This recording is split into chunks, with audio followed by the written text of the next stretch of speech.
श्रीराम। शुक्लां वरदरं विष्णुं शशिवर्णं चतुर्भुजं प्रसन्नवदनं ध्याये सर्वविघ्नोपशान्तये। जय श्रीराम। वसुदेवसुतं देवं कंसचाणूरमर्दनं देवकी प्रियनन्दनं कृष्णं वन्दे जगद्गुरुं। कृष्णं वन्दे जगद्गुरुं। శ్రీకృష్ణ భగవానుడు జగద్గురువు. శ్రీకృష్ణుడి నుంచే భగవద్గీత వచ్చింది. అందుకే గీతాచార్యుడు కాబట్టి ద్వాపర యుగంలో శ్రీకృష్ణ పరమాత్మ భగవద్గీతని మన కోసం అర్జునుడి ద్వారా ఆయనకు ఉపదేశిస్తున్నట్టుగా లోకానికి ఇచ్చాడు. సో కృష్ణావతారంలో ఆచార్యుడిగా కూడా శ్రీకృష్ణ పరమాత్మ వచ్చాడని తినదు. అందుకే కృష్ణం వందే జగద్గురుం అంట. ఇక్కడ ఈరోజు కృష్ణావతారాన్ని చెప్పుకునే ప్రయత్నం చేస్తున్నాం. అయితే కృష్ణావతారం అనగా శ్రీకృష్ణుడి జన్మ, శ్రీకృష్ణ లీలలు, శ్రీకృష్ణుడు దుష్ట రాక్షసుల్ని సంహరించి దుష్ట శిక్షణ శిష్ట రక్షణ చేసినదంతా కూడా శ్రీమద్భాగవతంగా పిలువబడుతుంది.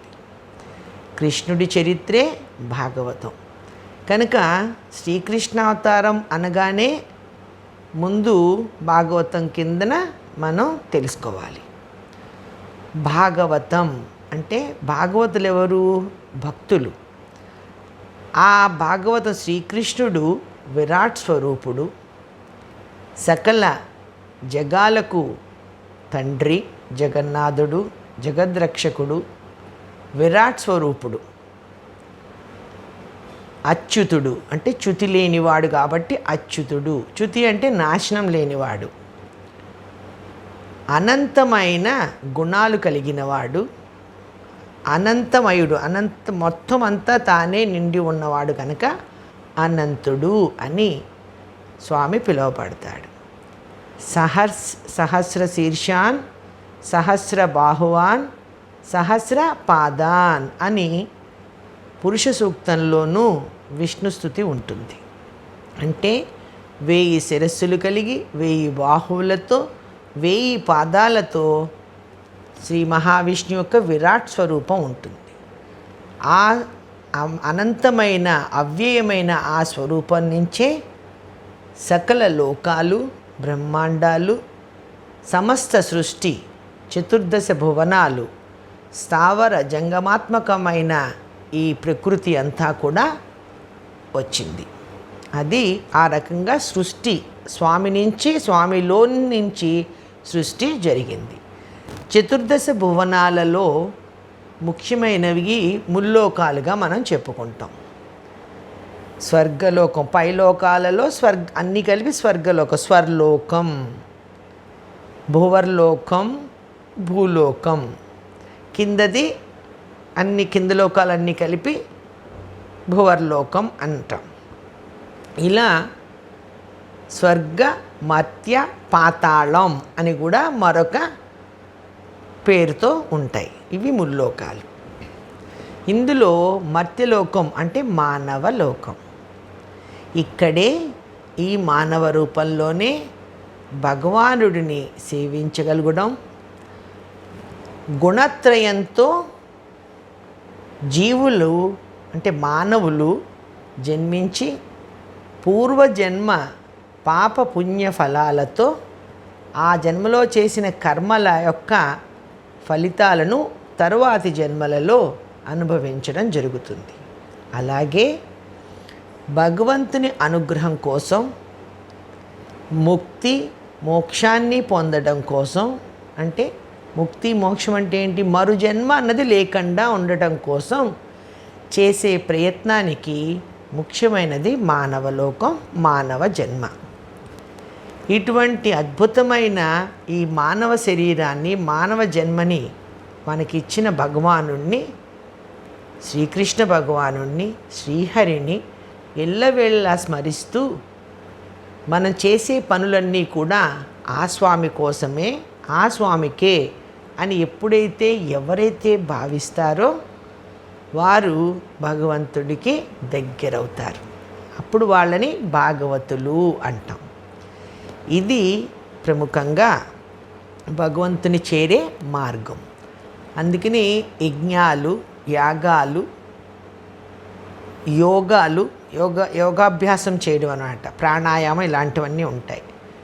వీటన్నిటికంటే కూడా సులభమైనది ఏంటి? ఇవన్నీ కూడా కష్టమైనవి, శ్రమతో ధనంతో కూడినవి. కానీ అన్నిటికంటే సులభమైన మార్గం భక్తి. భక్తికి ధనం అవసరం లేదు. నిన్ను నీవు అర్పించుకుంటే చాలు. నామ సంకీర్తన, పురాణ శ్రవణం, హరి కథలను వినడం, హరిభక్తుల కథలను వినడం, హరినామస్మరణం చేయడం, ఇవి కష్టం కాదు కదా. అయితే కష్టం కాకపోయినా కష్టమే. అందరికీ దాని మీద మనసు కుదురుతుందని లేదు. ప్రయత్నించి ఆ దారిలో వెళ్ళే వాళ్ళు ధన్యులవుతారని వేదాలలో చెప్పబడుతుంది. ఆ వేదాలు పురాణాలుగా వచ్చాయి. ఇప్పుడు మనం భాగవతం ఇది భాగవతం అని చెప్పుకున్నాం. సరే, ఈ శ్రీమద్ భాగవతాన్ని ఎవరు రాశారు, ఎలా వచ్చింది అని దాని గురించి మనం చెప్పుకుందాం. వ్యాస మహర్షి గురించి మనకు తెలుసు. వ్యాసుడే శ్రీమద్ భాగవతాన్ని రచించాడు. ఆయన మహాభారతాన్ని రాశాడు. రాసిన తరువాత ఆ మహాభారతం రాసిన ఆనందం ఆయనకి కలగలేదు. మహాభారతం పూర్తయిన తర్వాత ఆయన మనసంతా కూడా చాలా వికలంగా, అశాంతితో ఉన్నాడు. తృప్తిగా లేదు. ఒక మహాగ్రంథాన్ని, వేదంతో సమానమై ఉపనిషత్తులతో సమానమైన మహాభారతాన్ని రచించినా కూడా ఆయనకి శాంతి లేదు, తృప్తి లేదు. ఈయన ఎందుకు ఇలా జరుగుతోంది అని అనేక విధాలుగా బాధపడుతూ రకరకాలుగా తన శాంతి పొందడానికి ప్రయత్నం చేస్తూ ఉన్నాడు. ఆ సమయంలో నారద మహర్షి వస్తాడు. ప్రతిసారి మనం చెప్తున్నాం, ఇది నిజం కూడా. నారద మహర్షి ఎప్పుడైతే వస్తాడో అప్పుడు పరమాద్భుతమైన, పరమ పావనమైన హరికథారూపమైన మహద్గ్రంథాలు వస్తాయి. ఆనాడు రామావతారంలో వాల్మీకి మహర్షికి కనిపించింది. ఆయనని రామాయణం రాసేలా చేసినవాడు నారదుడే. ఈనాడు ఆయనే వ్యాసుడి దగ్గరికి వచ్చాడు. వచ్చి, ఓ వ్యాస మహర్షి, ఎందుకు నువ్వు ఇంత దిగులుతోనూ మనసు చీకాకుతోనూ ఉన్నావు? మహాద్భుతమైన భారతాన్ని రాసావు కదా, ఆ తృప్తి నీలో కనిపించట్లేదే అంటాడు. ఆయనకి తెలుసు, ఎందుకంటే ఏం చెయ్యాలో చెప్పడానికే వచ్చాడు ఇప్పుడు. అనగానే వ్యాస మహర్షి ఆ దేవర్షికి నమస్కారం చేసి కూర్చోబెట్టి, స్వామి, నిజమే మహాభారతాన్ని రచించాను, కానీ నాకు ఏమాత్రం కూడా సంతోషం లేదు. ఎందుకని? మహాభారతం అంతా కూడా లోకంలో ఉండే అన్ని రకాల, అంటే కామ, క్రోధ, మోహ, లోభ, మద, మత్సర్యాలతో, హింసతో కూడిన గ్రంథం. ఇవన్నీ వదిలితేనే ధర్మమైన, మోక్షప్రదమైన ముక్తికి ధర్మార్థ కామ మోక్షాలు ఈ 4 రావాలి అంటే ఈ 6 వదలాలి. కానీ ఇక్కడ ఈ మహాభారతం కేవలం 6 అరిషడ్వర్గాలకు సంబంధించిన కథ. మహాయుద్ధం కూడా జరిగింది. దానివలన నాకు అసలు మనశ్శాంతి లేదు, నాకు కారణం అర్థం కావట్లేదు అన్నాడు. అప్పుడు నారద మహర్షి, మహానుభావ, నువ్వు చాలా గొప్ప చరిత్ర రాసావు, అనుమానం లేదు. కానీ లౌకికమైన విషయాలంటే ఈ లోకానికి సంబంధించిన చరిత్రని రాసావు, కానీ ఆ పరలోక ప్రాప్తిని కలిగించే అసలు సృష్టికారకుడు, ఈ విశ్వానికి అంతటికీ నాదుడైన శ్రీహరి గురించి నువ్వు అందులో రాయలేదు. అంటే భక్తి మార్గాన్ని, జ్ఞాన మార్గాన్ని రాయలేదు. భక్తి, జ్ఞాన, యోగ, కర్మ మార్గాల గురించి రాసినప్పుడు అవన్నీ కూడా భగవంతుడికి చెంది ఉంటాయి. అది చదివిన వారికి పరమాత్మ పట్ల మనస్సు లగ్నమవుతుంది, జ్ఞానం కలుగుతుంది.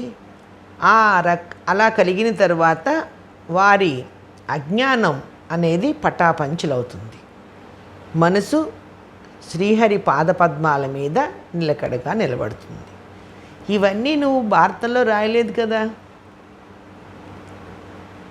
పరబ్రహ్మాన్ని మర్చిపోయావు. సర్వకారకుడు, కార్యకారణ రూపుడైన శ్రీహరిని గురించి మర్చిపోయావు. ఆయన వైభవాన్ని, విభవాన్ని చెప్పలేదు. అందుకే నీకు అశాంతి అని చెప్పి ఇప్పుడు నువ్వు మహానుభావుడివి, అనేక పురాణాలు రచించావు, వేదాలను విభజన చేసిన వాడివి. నువ్వు ఇలాగా దిగులు పడకూడదు. నీ సంకల్పంతో శ్రీ మహావిష్ణువు, శ్రీకృష్ణ భగవానుడు, శ్రీహరి, జగన్నాథుడి గురించి రాయి అని చెప్తాడు. అప్పుడు ఆయనకి సంతోషం కలుగుతుంది. అది వినగానే వ్యాసుడికి, ఆ నారద మునీంద్రుడికి నమస్కారం చేసి, స్వామి, నాకు చక్కటి మార్గాన్ని ఉపదేశించి, నేను కూడా ఇప్పుడు అజ్ఞానంలో ఉన్నాను, చీకటిలోనే ఉన్నాను. అజ్ఞానం అంటే ఏంటి? చీకటి. ఆ చీకటి పోవాలంటే ఏం రావాలి? వెలుగు కావాలి. ఆ వెలుగే జ్ఞానం అంటే, అది మానసికంగా. అలా నాకు వెలుగుని, దారిని చూపించావని చెప్పి నారదుడికి నమస్కారం చేసి, పరమ పావనమైన, మహా అద్భుతమైన శ్రీహరి లీలలను పూర్తిగా తెలియచేసే శ్రీమద్భాగవతాన్ని రచించాడు. ఇది వేదం, 5వ వేదంగా పిలువబడుతుంది. భారతము కూడా అలాగే చెప్తారు. వేదంలో చెప్పినదే పురాణాలలో చెప్పబడి ఉంటుంది. వాటిని మన కోసం ఇచ్చారు మహర్షులు. అందులో ప్రముఖుడు ఈ వ్యాస మహర్షి. అయితే ఈయన భాగవతం రాసే నాటికి కృష్ణుడు ఉన్నాడు కదా. కనుక ఇది కూడా జరిగిన కథే. శ్రీకృష్ణుడు ఉన్నాడు. మహాభారతం అయిపోయిన తర్వాత భాగవతాన్ని రాశాడు. కనుక శ్రీరాముడు అయోధ్య నగరాన్ని, భూమిని, సకల భూమిని పరిపాలిస్తున్న సమయంలోనే వాల్మీకి రామాయణాన్ని రచించాడు. ఇప్పుడు వ్యాస భగవానుడు కూడా శ్రీకృష్ణ భగవానుడు భూమి మీద నడయాడుతుండగానే భాగవతాన్ని రాశాడు.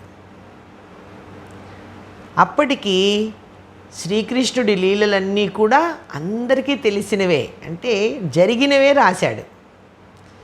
ఇలా వ్యాస భగవానుడు ద్వారా శ్రీమద్భాగవతం మనకి లభించింది. భాగవతం రాసిన తర్వాత వ్యాసుడు తన కుమారుడైన శ్రీశుకుడికి ఈ భాగవతము అతని చేత చదివించాడు. శ్రీశుకుడు కారణజన్ముడు, మహావిరాగి,